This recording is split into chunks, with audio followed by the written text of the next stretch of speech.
Hello. Welcome back to my channel. Baby girl right now is sleeping, taking her first nap of the day. She was actually up for like a really good minute. I was sitting here wondering to myself, like, is she gonna go to sleep soon? But if you are new here, on this channel, we do a whole bunch of stuff over here. We do food videos, mental health videos, nutrition videos, chit chat videos, gaming videos. It's pretty much a whole collage over here, and being able to create a community that enjoys being their authentic self. But today I'm here with another video, but this one is going to be nutrition based. So right now we're in like the first quarter-ish of the 2024, and it's about time that we make some progress in our weight loss journey. How many of you have made some New Year's resolution and probably fell off around Valentine's Day? Yeah, chocolates though, right? So today we're going to be talking about habit-based weight loss. So when we think about weight loss, we think about nutrition, we think about working out. But most of us forget that it really starts in the mind first. When I coach my ladies, I tell them all the time that it doesn't matter what program you enter into, it doesn't matter what coach you hire, you can hire the best coach on the planet. But if your mindset is not where it's supposed to be, you will never stick to a plan. Never. I don't care. Your mindset has to be ready for change. Let's start from the basic. Let's start with habits. So the first habit that I can recommend is time your meals. Now, I know a lot of us have probably heard on the internet that intuitive eating is the best way to go, right? But hear me out, okay? I'm not saying that you shouldn't listen to your body's hunger cues. If you feel hungry and it's only been 2 hours since your last meal, then eat. Keep in mind though that if you're eating after 2 hours because you're hungry, that most likely means that your meal that you had prior wasn't fulfilling enough. Maybe it didn't have enough protein, maybe it didn't have enough fat, maybe it just wasn't enough calories altogether, because our body does have a baseline of calories that it needs to be able to maintain itself throughout the day. So just keep that in mind. But as I was saying, make sure you eat. Yes, eat your food if you're hungry, even if it's been 2 hours. On the other end though, there are some of us who the day would get past us and we get really, really busy, especially as mommies. Hours will go by, we still haven't eaten anything, and then when we finally get to sit down and have a meal, we just go ham. We grab everything in the pantry, we grab everything in the fridge, anything that's easily accessible that we can just like stuff in our mouth really quick. We're doing that because baby girl or baby boy is not giving us enough time, right, to actually like sit down and enjoy a meal. Basically, you end up overeating in a meal sitting because you're so hungry. So timing your meals is going to help you to not forget about yourself. Whether you are a mommy, whether you're just a busy career woman, whatever the responsibility is that's causing you to skip a meal, make sure you don't skip meals. Skipping meals causes you to be extremely hungry, which then leads to overeating. Just depending on how many meals you eat in a day, I would recommend 3 to 4 hours in between each meal. Set alarms on your phone to go off at those designated times so then you don't forget to eat. You're not super hungry when you are eating, so then you don't end up overeating. My next tip, habit-based, is find multiple ways to cope with emotions. Whether you are feeling happy, whether you're feeling sad, we tend to gravitate towards food. Celebrations, we have food. Sad movies, we're eating ice cream. I know it's a little cliche, but I know everybody is different. Some people, when they're feeling a certain emotion, they don't even feel like eating at all. For most of us, 1 or 2 more emotions, food is somewhere involved in that. So the reason why that you should find multiple ways to cope with food, because think of it like this. Let's just say you are feeling a negative emotion, and one of your tools to fix that negative emotion is food. What ends up happening is that if that's your only tool to fix the emotional problem, then you're always going to grab and pick up that tool. And if you're always picking up that tool, then you're always going to overeat, you're always going to overindulge, and you're always going to go over your calorie limit, and then you're not going to see any weight loss progress. What you should do instead of saying, I'm going to stop using food to cope with emotions, instead find other ways to cope. One thing that I always profess in my programs is that it's not about taking away It's about adding in. When we focus on taking something away, it always leaves a negative taste in our mouth, and we don't want to gravitate to it, right? So then weight loss ends up becoming negative, when in reality, we should think of what are some ways I can add into my life, bring more value to my life. How can I fix these problems that I'm having if food is not the best option at that time? As a recommendation is when you are feeling maybe stressed or overwhelmed, take a walk. Me, I like to go outside, feel the fresh air, listen to the birds chirp, look at the bunny rabbits. Like, I'm a very nature kind of gal, okay? So I thrive when I'm outside, just embracing the world that God has created. Maybe writing in your journal. Some of my ladies have thrived in writing down in their journal anytime they felt overwhelmed. Calling a friend is another way that you can also cope with emotions. So it's not about taking away food as a tool to fix emotions. It's about what else can you add in so that food is not the only thing that you're using to fix a problem that you have. Okay, so my next tip, probably some of you guys probably never even thought about this. I never even thought about this until like recently. Always carry a snack bowl or some type of snack container with you in the car. I don't know how many times, again, being a mommy, that I would end up skipping a meal because my baby girl needs me, but we have to go to the store or we got to go somewhere. So we go to the store and we're like famished. So then we end up grabbing a bag of whatever, right? Like I think like the other day we grabbed like a bag of jalapeno chips. And luckily I had a container inside my bag from when I ate like I think it was like some pistachio nuts or something like that earlier that day. And I used a small little container to fill up with my jalapeno chips. And then as soon as I was done with the little container, I didn't want any more. This is super crucial because if you just have a huge bag with you, you're eating one chip at a time, right? How many of us are really counting how many chips we're eating when we're eating out the bag? Probably not. It's very distracting. You can't even enjoy the food if you're sitting here talking about one, two.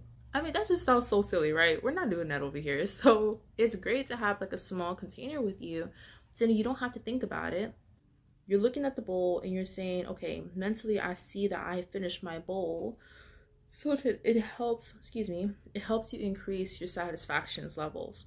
And that's what we're trying to aim for. We're trying to aim for not just physical satisfaction, but emotional satisfaction as well. Seeing you complete something is always going to be emotionally satisfying. So having like a small bowl, small container versus eating out the bag is going to be a great habit-based to weight loss that you can do to help progress in your journey. My next tip is increase your NEAT.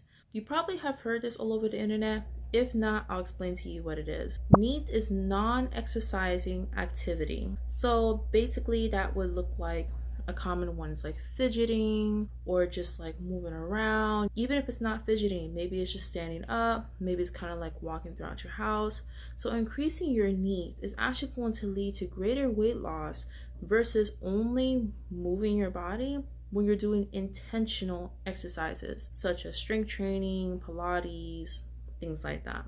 The reason why NEAT is going to help you lose weight is because of two things. One, when you are moving just in a natural way that just feels good to you, that doesn't actually feel like work, you're less likely to reward yourself with food. Because think about it, when you do strength training, when you do Pilates, when you do any of those things, you'll say, oh, I need to get my post-workout meal in, right? Versus if you do a 15-minute walk after breakfast, 15-minute walk after lunch, 15-minute walk after dinner, are you really rewarding yourself with a post-workout, pre-workout snack? No, you're not. You are getting in at least 30 to 45 minutes of activity in every day.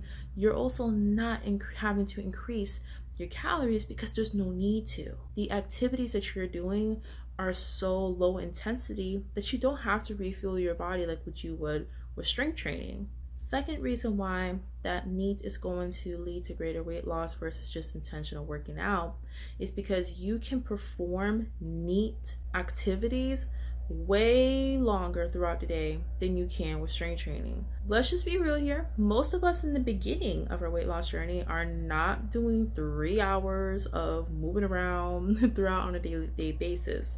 But in reality, if you're someone who's like cleaning up your home, playing with your kids, maybe getting on a treadmill if you have one, maybe walking outside, going to the grocery store.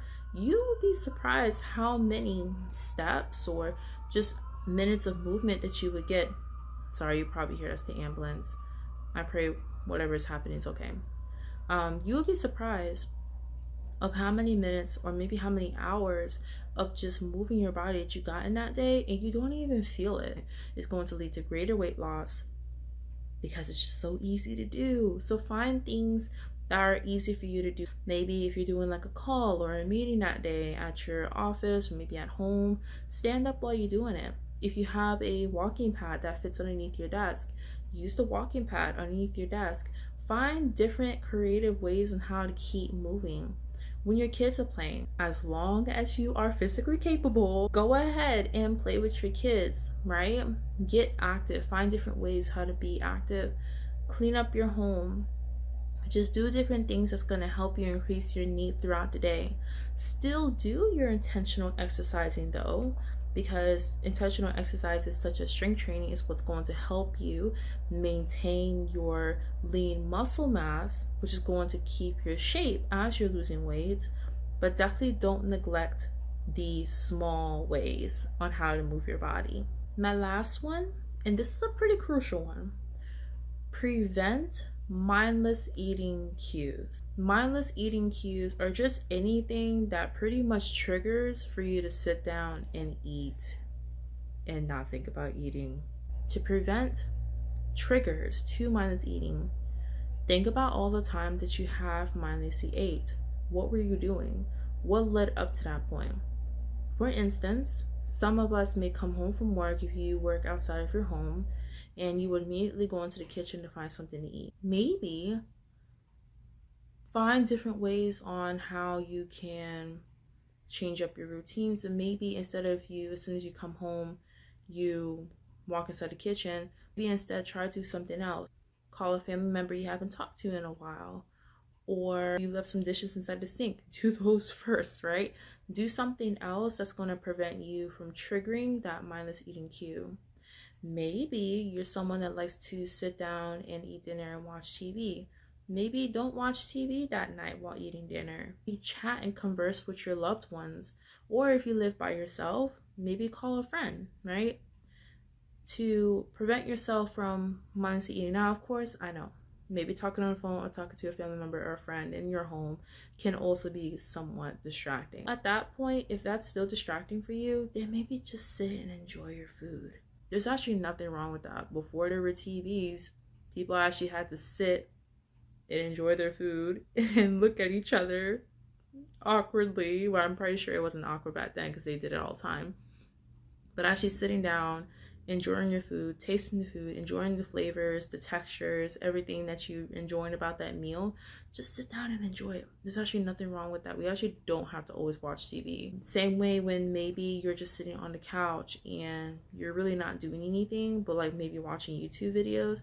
So you immediately go grab whatever chip bag inside the pantry and you start eating it while you're watching TV. But this is going to cause for some great self-awareness. You have to be aware of what you're doing anyway. All of us are uniquely different. So I know for me, when it comes to mindless eating, even now sometimes that happens because, I'm a mom and I'm still trying to get to the flow of things. But if there's ever a time that it could lead to mindless eating, it's when she's sleeping after I just breastfed her and I'm just sitting here watching TV. At that point, I don't really feel like I'm doing anything, so then I would just eat something, right? And it may not even be necessarily my snack time, it's just because I'm bored. So prevent yourself from getting bored, keep yourself busy, keep yourself doing things that you enjoy, that you love to do. So that's what I've been doing. When she's napping, I'm recording a YouTube video. When she's napping, I'm getting on a call with one of my employees. When she's napping, I'm editing a video. Whatever the case it may be, do something to keep yourself involved, so then the first thing you don't think of is, oh, I'm bored, let me go grab food. Instead is, okay, I'm not doing anything, what can I do right now that's actually fun, that'll entertain my brain? Maybe even watching a movie. Maybe scrolling on your phone. I don't recommend scrolling on your phone, but sometimes when you scroll on your phone, you actually don't eat. At least I don't. I don't scroll on my phone as I used to, but when I did, I didn't eat. I would go like a whole, yeah, no, I'm not even gonna like put myself out there. But that was another reason why your girl was skipping meals, because I was scrolling on my phone. And those are all my tips in terms of how to create based habits for weight loss. So if you enjoyed all these tips that I had mentioned, go ahead and make sure you give this video a thumbs up. If there was any tips that you feel like I could have added, or maybe just any additional commentary, be sure to comment that down below. We are all here together on the same journey, especially moi. I'm pretty much starting all over from scratch. So we're pretty much doing this all together. So if there's any tips that you want to mention that help one of the ladies, then go ahead and comment. And if you are new to the channel and you are not yet subscribed, be sure to hit that subscribe button below so you will then be a part of a community of other like-minded individuals such as yourself that are on a journey to health and wellness. I pray you all are well, and I will catch you guys in the next video. Bye bye.